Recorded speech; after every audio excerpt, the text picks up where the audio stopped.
தமிழ்நாடு எதிரியான அரசியல் எதிரி, அதோட கொள்கை எதிரி. திமுக, பாஜக கூட என்ன ஒருபொழுதும் கூட்டணி இல்லைன்னு சொல்லியிருக்காரு.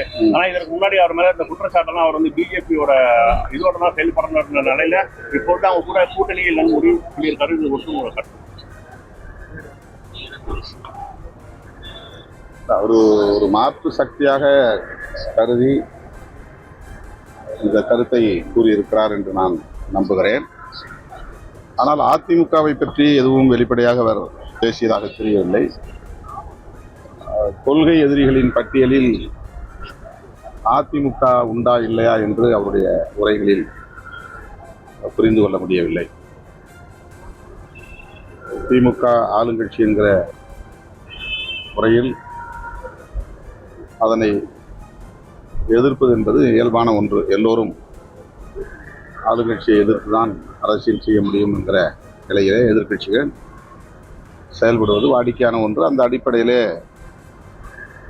நடிகர் விஜய் அவர்களும் அந்த கருத்தை சொல்லியிருப்பது இயல்பான ஒன்றுதான்.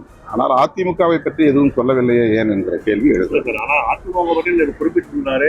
நாங்க வந்து திமுக மாதிரியும் அதிமுக மாதிரியும் நேரடியாகவும் மறைமுகமாகவும் பாஜகவோட தொடர்பு வச்சுக்க மாட்டோம்னு சொல்லியிருக்காருல. அதிமுக இந்த குறிப்பிட்ட சொல்லியிருந்தாரு. இல்ல, கொள்கை எதிரிகளாக திமுகவையும் பாஜகவையும் தான் அவர் வெளிப்படையாக பேசியிருக்கிறார். அதிமுகவை விமர்சித்திருக்கிறார்.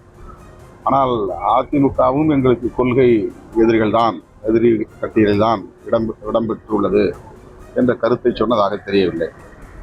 எப்படியோ அவர் ஒரு மாற்று சக்தியாக கருதி இந்த கருத்தை சொல்லியிருக்கிறார், அவ்வளவுதான். இந்த பரந்தூர் விமான நிலைய விஷயத்துல வந்து பாத்தீங்கன்னா பொதுமக்களை வந்து முதல்வர் சந்திக்கல, அவங்களோட பிரச்சனை இது பண்ணணும், இல்லாட்டி என்னோட தலைமையில சட்டமன்றம் நோக்கி அவர் வந்து அழைப்பு சொல்லியிருந்தாரு. அந்த பிரச்சனை குறித்து எல்லா எதிர்க்கட்சிகளும், விடுதலை சிறுத்தைகள் உட்பட பொதுமக்களுடைய கோரிக்கைகளை அரசின் கவனத்திற்கு எடுத்து வைத்தோம். அதையும் தாண்டி அந்த செயல் திட்டம் நிறைவேறும் நிலையில் உள்ளது.